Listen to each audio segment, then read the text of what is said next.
Today, we travel back to ancient Egypt, a civilization wrapped in mystery, where even the simplest object could hold the weight of eternity. For centuries, it has fascinated the world, and the more we learn, the deeper its secrets seem to grow. To understand Egypt's greatness, imagine this: when Cleopatra ruled, the Great Pyramid of Khufu was already more ancient to her than she is to us today. Over 2,000 years separated them. And if the United States were to match Egypt's longevity as a civilization, it would have to exist for another 3.5 millennia. Few cultures have ever endured so long under the sun. Our story unfolds around 1324 years before Christ, in the age known as the New Kingdom, Egypt's golden era of wealth, art, and divine kingship. The young pharaoh Tutankhamun sits upon the throne. He is only 18, yet considered a living god, the bridge between mortals and the heavens. But before we see the world through his eyes, we must understand the land he ruled. Egypt was divided between Upper and Lower Egypt, two halves united by the life-giving river Nile. To the north, fertile plains; to the south, the harsh breath of the desert. Millennia before Tutankhamun's reign, a ruler known as the Scorpion King had united these lands, creating one of humanity's first great kingdoms. Ever since, the double crown, red for the north, white for the south, symbolized Egypt's eternal unity. Now, the day begins. As the first rays of dawn spill into the royal palace, musicians greet the sun with flutes and harps. The air is filled with the scent of lotus and rosewater. Servants prepare a bath, and the young pharaoh is adorned, his skin oiled, his face painted with gold dust, and a jeweled wig placed upon his shaven head. To his people, he is not merely a man, but the sun's reflection on earth. After his morning ritual, Tutankhamun walks to the chapel of Osiris, god of the afterlife. He burns incense, purifies the statue of the god, and opens the temple doors so that the blessings of Osiris may flow across the kingdom. Then, seated beneath golden columns, he begins the affairs of the state. Though the pharaoh's power is divine, Egypt functions with remarkable order. His vizier, the chief advisor, manages day-to-day decisions, scribes record taxes and laws, priests maintain the temples. Even in this ancient world, bureaucracy thrives. Yet not all who kneel before the throne serve faithfully. Many seek power, whispering behind curtains of gold. Tutankhamun knows this. He has seen how greed can rot even sacred walls. His father, Akhenaten, had made that mistake. Guided by flatterers, Akhenaten abandoned the old gods and declared the sun disk, Aten, the only deity. Temples were closed, priests stripped of power, and the people turned restless. Tutankhamun's birth name once honored Aten, Tutankhaten. But when he ascended the throne, he restored the ancient faith, proclaiming himself Tutankhamun, the living image of Amun, the god of sun and air. Temples reopened, chants returned, and Egypt's spirit revived. Each morning, he discusses decrees to rebuild what his father had broken. Gold flows again into the temples, and the priests praise him as the restorer of balance, Ma'at, the harmony of the world. Trade, too, blooms under his rule. The Nile's waters carry goods farther than any desert road ever could. Egyptian ships sail to Babylon, Crete, and Nubia, laden with grain, papyrus, gold, and ivory. In return come exotic woods, spices, and precious stones. Egypt stands at the crossroads of the ancient world, a kingdom of farmers, artisans, and dreamers who turned the desert into paradise. By midday, the young pharaoh has reviewed reports, settled disputes, and issued orders. Beneath the calm surface of ceremony, his mind is sharp and restless. Egypt is peaceful, yet beyond its borders enemies stir. The Hittites in the north, once subjects of his ancestors, now a threat to the crown. Tutankhamun considers restoring Egypt's might, but the time for war has not yet come. For now, his duty is balance between gods and men.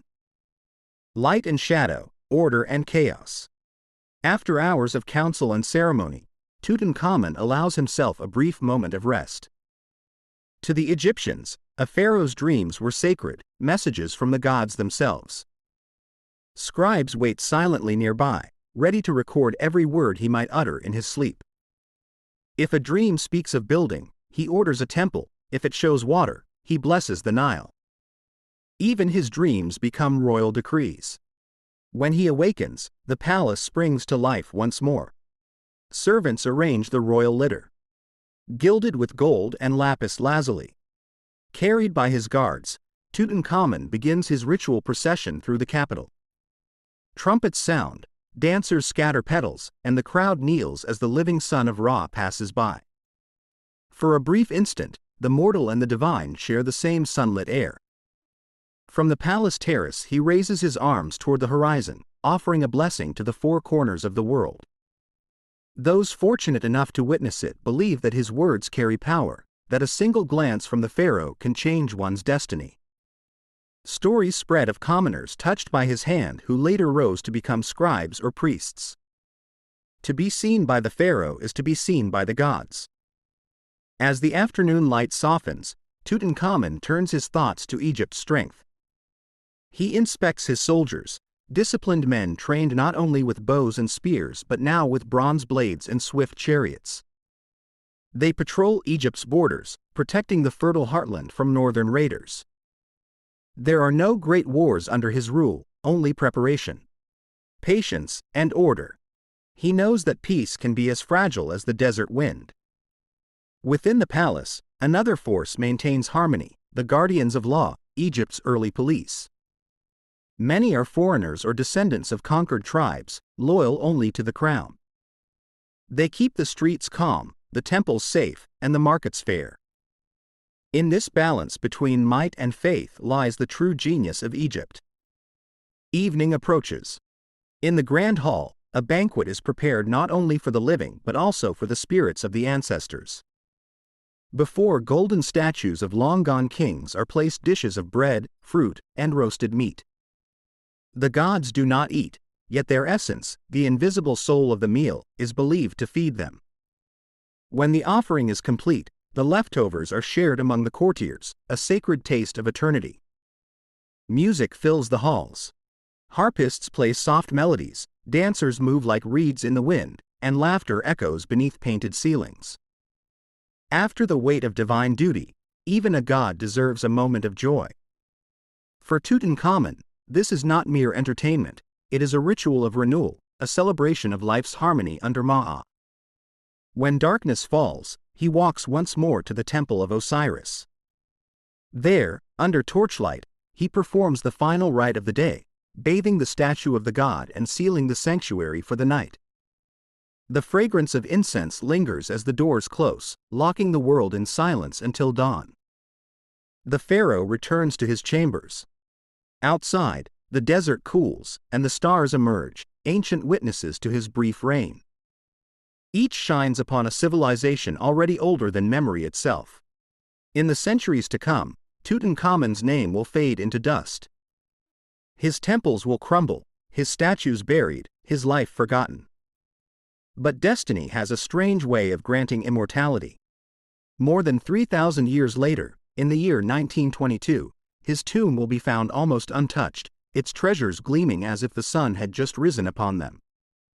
The golden mask upon his face will become the very image of Egypt.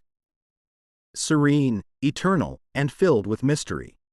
Perhaps that is the true miracle of Tutankhamun, not his conquests or his power, but his silence.